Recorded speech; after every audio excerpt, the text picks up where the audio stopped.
There is something about a train moving through the American West that feels like the heartbeat of a nation. Iron and steam, smoke curling up into a bruised sky, the rhythmic thunder of wheels on track cutting through vast open country where the law was still learning how to walk. In the late 19th century, the railroad was not simply transportation. It was power, it was money. It was the spine of a growing empire, stretching from the crowded eastern cities out into the wild, untamed territories where civilization arrived slowly and outlaws arrived first. And it was on this iron spine that some of the most audacious criminals in American history chose to make their stand. Not in banks, not in saloons, but on the moving trains themselves, hurtling through darkness and open plain, where the robbery had to be planned down to the second and where a single mistake could mean death or capture or both.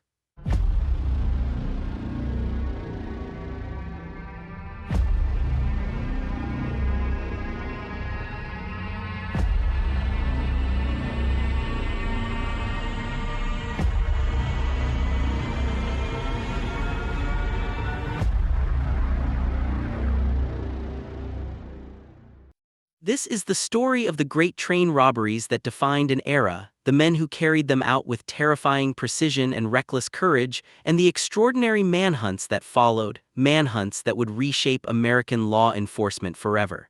This is not just a crime story. This is the story of how outlaws became legends, how a nation watched in horror and secret fascination, and how the desperate, beautiful, violent last days of the Wild West played out on moving trains crossing the American heartland. To understand the train robbery, you have to understand what the railroad meant to ordinary Americans in the years following the Civil War. The country was wounded. 500,000 men had died on blood-soaked fields from Gettysburg to Antietam, and the nation that emerged from that catastrophe was hungry for land, for opportunity, for the promise that the West had always whispered to restless souls. The Transcontinental Railroad, completed in 1869 with the driving of the Golden Spike at Promontory Summit in Utah, became the physical embodiment of that hunger. It connected a continent. It carried settlers west and cattle east. It moved mail and money and goods and soldiers. It was, in the eyes of most Americans, the greatest achievement of the age. But not everyone saw it that way. For the farmers of the Midwest, the railroad was a tyrant dressed in iron. The railroad companies charged whatever they pleased, holding small towns and rural communities hostage with their freight rates and their political connections. The railroad barons, men like Jay Goode and Cornelius Vanderbilt, accumulated staggering fortunes while ordinary people struggled to survive. In the minds of many, the railroads were not symbols of progress. They were instruments of oppression. And so when young men with fast horses and faster guns began stopping those trains and emptying their express cars, a significant portion of the American public did not view them as criminals. They viewed them as rebels, as avengers, as heroes. This romantic mythology was carefully cultivated, sometimes deliberately, by the outlaws themselves. And nowhere was it cultivated more skillfully than by the most famous train robber who ever lived, Jesse Woodson James. Jesse James was not born an outlaw. He was born on September 5, 1847 in Clay County, Missouri, the son of a Baptist minister named Robert James who died of cholera in California when Jesse was only 3 years old. His mother, Zerelda, was a fierce and formidable woman who would spend the rest of her life defending her son's legacy with a ferocity that matched his own. Clay County in the 1850s and 1860s was a place of deep division, a border state where the conflicts that would tear the nation apart were already visible in every argument, every fistfight, every midnight raid. When the Civil War came, Jesse and his older brother Frank did not hesitate. They rode with the Confederate guerrillas, the brutal and feared irregulars known as Quantrill's Raiders and later Bloody Bill Anderson's men. These were not soldiers in any conventional sense. They were raiders, ambushers, killers who burned towns and executed prisoners and operated outside every rule of military conduct. Jesse James learned his trade in the most violent classroom imaginable. When the war ended, there was no amnesty for the guerrillas. While regular Confederate soldiers were pardoned and allowed to go home, the men who had ridden with Quantrill and Anderson were hunted and persecuted. Jesse James tried to surrender twice and was shot by Union militia on both occasions. The lesson he took from this experience was clear and permanent. There would be no peace. There would be no reconciliation. The war, for Jesse James, never really ended. And so he kept fighting the only way he knew how.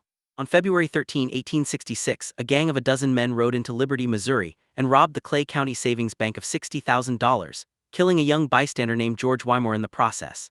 It was the first daylight peacetime bank robbery in American history, and while Jesse James's direct involvement has been debated by historians, the James Younger gang's fingerprints were all over it. Over the next decade, Jesse and Frank James, together with their cousins Cole, Jim, Bob, and John Younger, would terrorize banks and stagecoaches across Missouri, Kentucky, Iowa, and Minnesota. But it was the trains that made them legends. The first train robbery credited to the James Younger gang occurred on July 21, 1873 near Adair, Iowa. The plan was audacious in its simplicity. The gang pulled a section of rail from the track, attached a rope to it, and waited in the darkness. When the Chicago, Rock Island, and Pacific locomotive came thundering around a curve, they yanked the rope. The engine derailed. The engineer was killed in the crash. And while the locomotive lay on its side and passengers sat dazed and terrified in their cars, the gang moved through the train with practiced efficiency, robbing the express car and helping themselves to the wallets and jewelry of the passengers. They rode away into the Missouri darkness with several $1,000s and something far more valuable, a reputation. The newspapers went wild. Here was a story that had everything: violence, drama, defiance of the powerful railroad companies, and a gang of outlaws who seemed to melt back into the landscape as if the earth itself were protecting them. The Kansas City Times, edited by a former Confederate officer named John Newman Edwards who was half in love with Jesse James, published a letter supposedly written by James himself, comparing the gang to the Knights of the Round Table and framing their crimes as acts of protest against Northern oppression. Whether Jesse actually wrote these letters or Edwards ghostwrote them hardly mattered. The myth was taking shape, and it was a myth that would outlive everyone involved. But the myth had a dark and bloody underside that the newspapers were slower to acknowledge. The men who died in those train robberies, the engineers crushed in derailments, the express agents shot for defending their company's money, the innocent bystanders caught in the crossfire, they were not abstractions. They were fathers and husbands and sons. The romanticization of Jesse James required a careful looking away from the bodies he left behind, and that looking away was one of the more uncomfortable aspects of the outlaw mythology that 19th century America embraced with such enthusiasm. The Pinkerton National Detective Agency was having none of it. Founded in 1850 by Scottish immigrant Alan Pinkerton, the Pinkertons were the closest thing America had to a federal law enforcement agency in the years before the FBI existed. They protected Lincoln during the Civil War, broke strikes for the railroad barons, and pursued criminals across state lines with a tenacity and professionalism that local sheriffs simply could not match.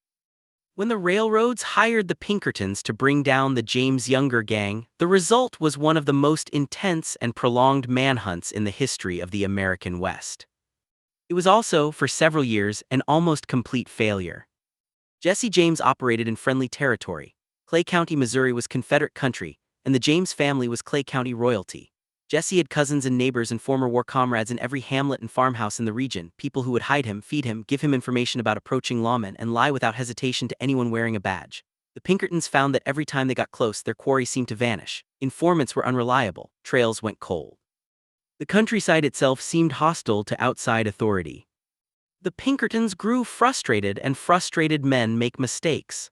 On the night of January 26, 1875, a group of Pinkerton agents surrounded the James family farmhouse in Kearney, Missouri, believing Jesse and Frank were inside. They threw a device through the window. Accounts vary on exactly what it was, but the explosion that followed tore off the arm of Jesse's mother Zerelda and killed his 9-year-old half-brother Archie Samuel. Jesse and Frank were not even there that night. The public reaction was immediate and overwhelming. Even people who had no particular sympathy for the outlaws were horrified. A woman and a child, attacked in their home by agents of the powerful railroad companies. The Missouri state legislature nearly passed a bill offering the James brothers amnesty. The Pinkertons' reputation was severely damaged, and Jesse James, if anything, became more popular than ever. He was also becoming more dangerous. The years of running and hiding and fighting had changed Jesse James. The relative discipline of the early gang years was giving way to something darker and more volatile.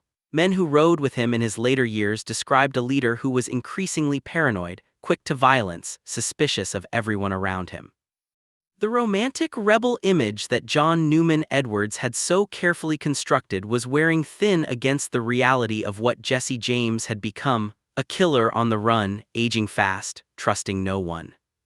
The beginning of the end came on September 7, 1876 in the quiet Minnesota town of Northfield.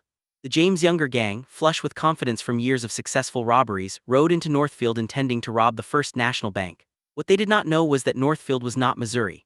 There were no Confederate sympathizers here to look the other way, no network of cousins and neighbors to provide cover. What there was, it turned out, was a town full of men who were perfectly willing to fight back. When the gang entered the bank, things went wrong almost immediately. The bank employees refused to open the vault, stalling for time. Outside, citizens who had noticed the suspicious horsemen gathered in the street and opened fire. The gang found themselves in a pitched battle in broad daylight on the main street of a Minnesota town, and they were losing. When the shooting stopped, 2 gang members were dead in the street. The younger brothers, Cole, Jim, and Bob, were wounded, captured after a desperate 2-week manhunt through the Minnesota wilderness and sentenced to life in prison. Frank and Jesse James escaped, but only barely, and the gang they had built over the decade was shattered. Jesse James spent the next 5 years as a ghost. He moved constantly using assumed names, living in rented houses in Kansas City and Nashville and other cities where no one knew his face. He tried to rebuild a gang, recruiting new men to replace the youngers, but the new recruits were a different breed, younger, less experienced, more reckless, men like Charlie and Bob Ford. The Ford brothers were exactly the kind of men Jesse James should never have trusted. Bob Ford in particular was ambitious in the way that desperate, unimpressive young men sometimes are, hungry for recognition, willing to do anything to get it. He had already been in contact with Missouri Governor Thomas Crittenden, who had publicly offered a reward for Jesse James, dead or alive. The railroad companies had sweetened the pot considerably. Bob Ford saw an opportunity and he took it. On the morning of April 3, 1882, Jesse James was living under the name Thomas Howard in a small house in St. Joseph, Missouri. He was 34 years old. He had been a wanted man for more than 15 years. That morning, he stood on a chair to straighten a picture on the wall, and Bob Ford shot him in the back of the head. The news hit the country like a thunderclap. Jesse James was dead. The great outlaw, the rebel, the Robin Hood of the Missouri hills, dead, shot from behind by a man who had eaten at his table and called himself a friend. The reaction was not simply grief or relief. It was something more complicated, a national reckoning with the myth that had been built around this man. Newspapers that had once romanticized Jesse James now ran editorials about the wages of crime. But the ballads told a different story. Jesse James became one of the most recorded folk songs in American history, a song that cast Bob Ford as a coward and traitor and Jesse as a brave man who was robbed of his life by a dirty little coward. Bob Ford, who had expected to be celebrated as a hero, found himself universally despised. He spent the rest of his short life touring in shows where he reenacted the killing for paying audiences, an act of such profound self-humiliation that it seems almost like punishment enough. He was shot and killed in 1892. But while Jesse James was the most famous, he was far from the last. In the decade following his death, a new generation of train robbers emerged to fill the void he had left, and among them was a gang that would prove, in certain respects, even more remarkable.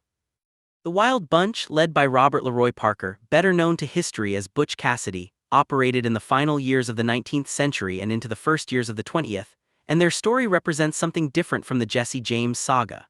Where Jesse was fueled by rage and war and ideology, Butch Cassidy seems to have been fueled by something closer to joy. People who knew him described a man who was funny and charming and genuinely well-liked, a man who avoided violence when he possibly could and treated the people he robbed with a courtesy that bordered on the bizarre. He was also, by any measure, extraordinarily good at what he did. Robert Parker was born on April 13, 1866 in Beaver, Utah, the eldest of 13 children in a devout Mormon family. His father, Maximilian Parker, was a gentle and hardworking man who never quite managed to make ends meet on his small ranch.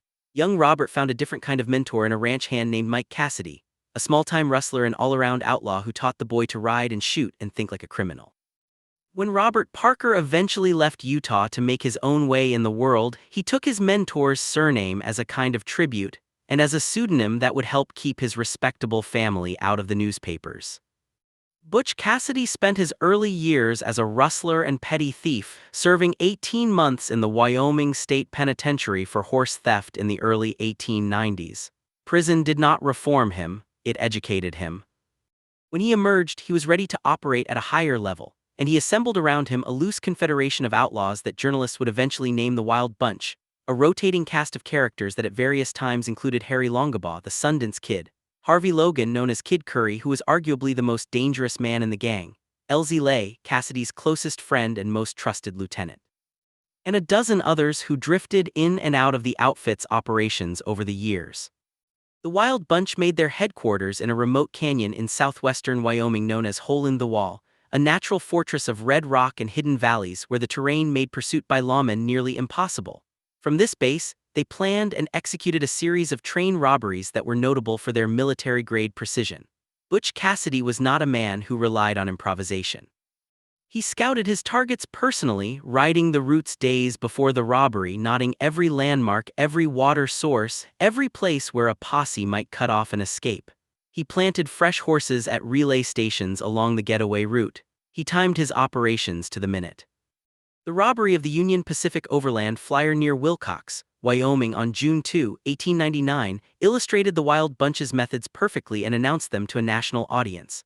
The gang stopped the train by flagging it down with a red lantern, the standard signal for danger on the line, just before a bridge. When the train stopped, the outlaws emerged from the darkness. They separated the express car from the passenger cars to protect the passengers from the explosion they were about to set off. When the express messenger refused to open the car, they blew the door off with dynamite. Then they blew the safe. The explosion was so powerful that it blew out windows in the passenger cars 300 yards away and scattered currency across the Wyoming plain. The gang scooped up as much money as they could carry, estimates of the take ranged from $30,000 to $60,000, and rode off into the night on their relay of fresh horses. The Union Pacific's response was immediate and overwhelming.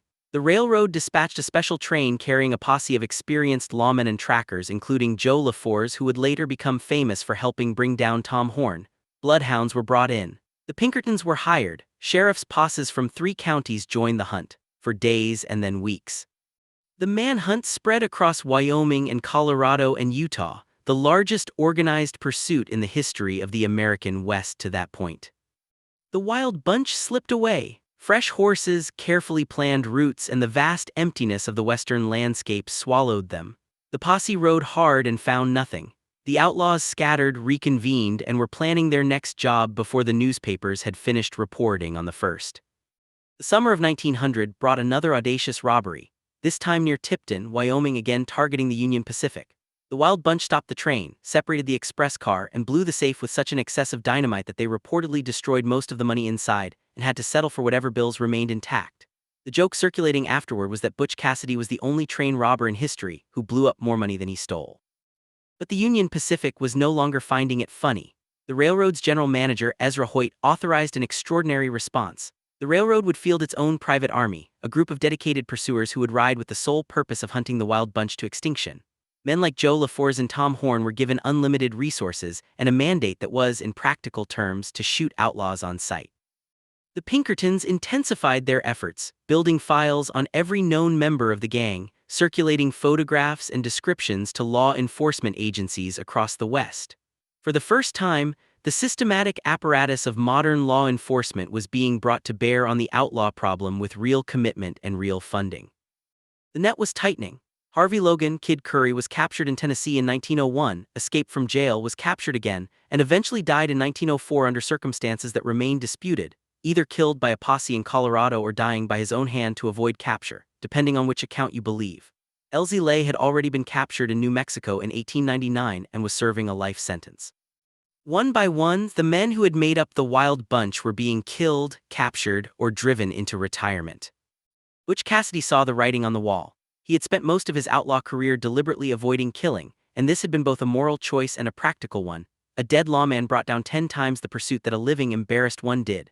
But Harvey Logan and others in the gang had no such scruples, and their violence was accelerating the collapse of the enterprise. The West was changing too. The open range was being fenced. Homesteaders were filling in the empty spaces. The telegraph connected towns that had once been isolated. Relay horse stations were known to lawmen as well as outlaws. The geography that had protected the Wild Bunch was being domesticated. 1901, Butch Cassidy and the Sundance Kid, together with Sundance's companion at a place, sailed from New York to South America.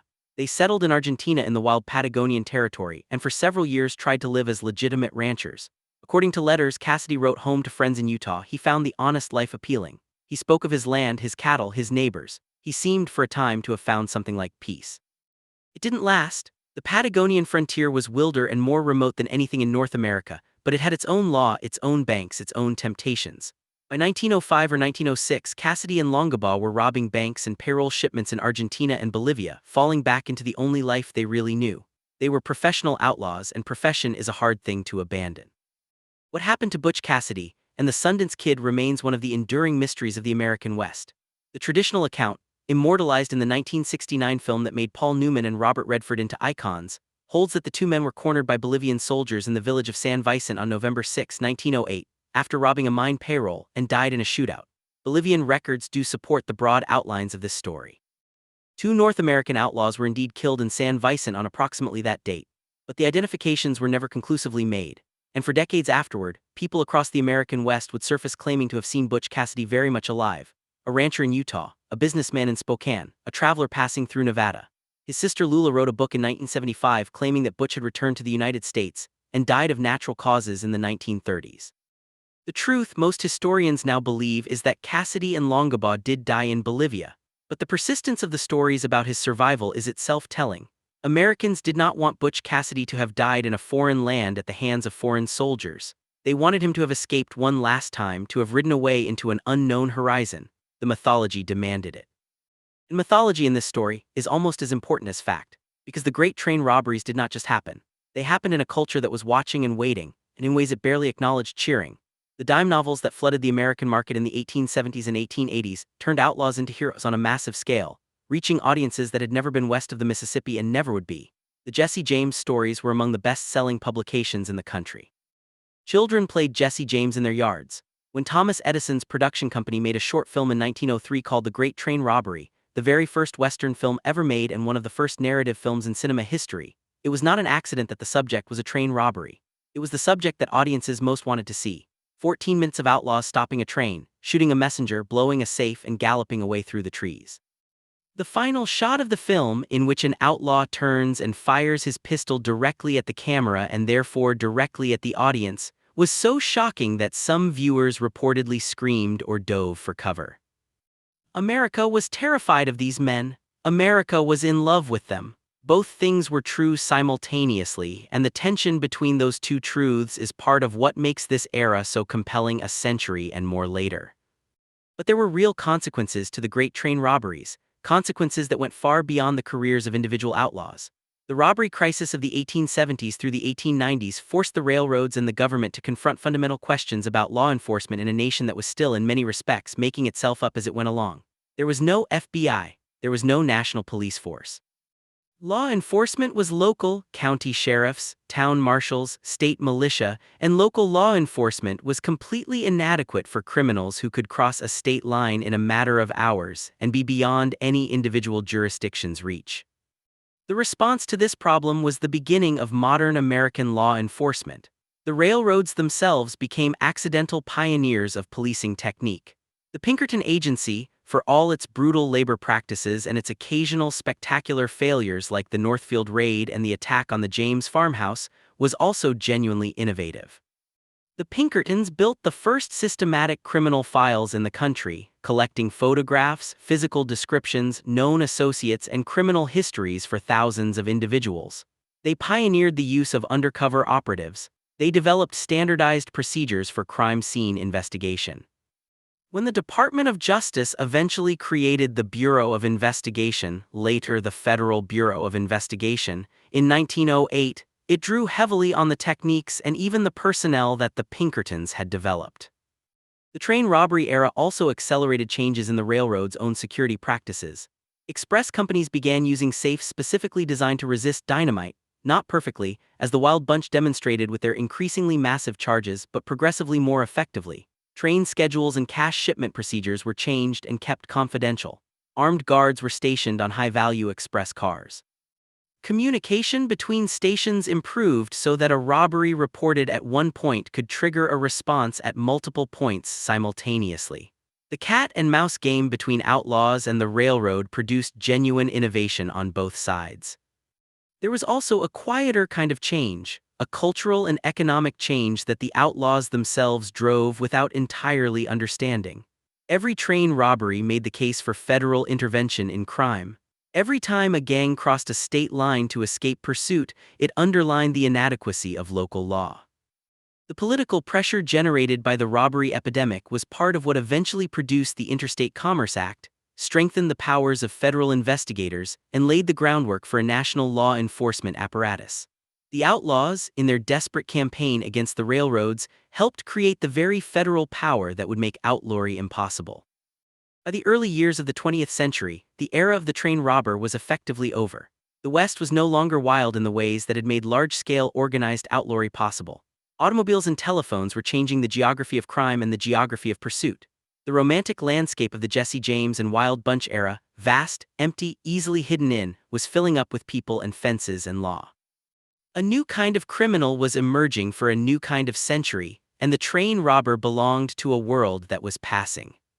But the legend did not pass. It grew. Every generation has rediscovered the great train robbers, finding in them something that speaks to persistent American preoccupations: the conflict between individual freedom and institutional power, the appeal of the man who lives outside the rules, the romance of the open road and the fast horse and the clean break. Jesse James has been the subject of more books, films, and songs than almost any other figure in American history. Butch Cassidy and the Sundance Kid were immortalized in one of the best-loved films ever made. The Great Train Robbery of 1903 stands at the very beginning of the cinema tradition that has given us every heist film, every western, every chase movie that followed. What is it about these men that will not let us go? Part of it surely is the setting, the vast and beautiful and dangerous American West, a landscape that remains one of the most cinematic on Earth. Part of it is the action, the stopping trains, the blowing safes, the hard riding, and the narrow escapes. But underneath all of that, there is something more serious. The Great Train Robbers emerged from a specific historical moment, a moment when the wounds of the Civil War were still fresh, and the new industrial order was remaking American society in ways that left a great many people behind. The railroads were real instruments of real oppression for real people, and the outlaws who preyed on them were expressing, however violently and selfishly, a genuine resentment. Jesse James was a racist and a killer who used the language of rebellion to justify his crimes.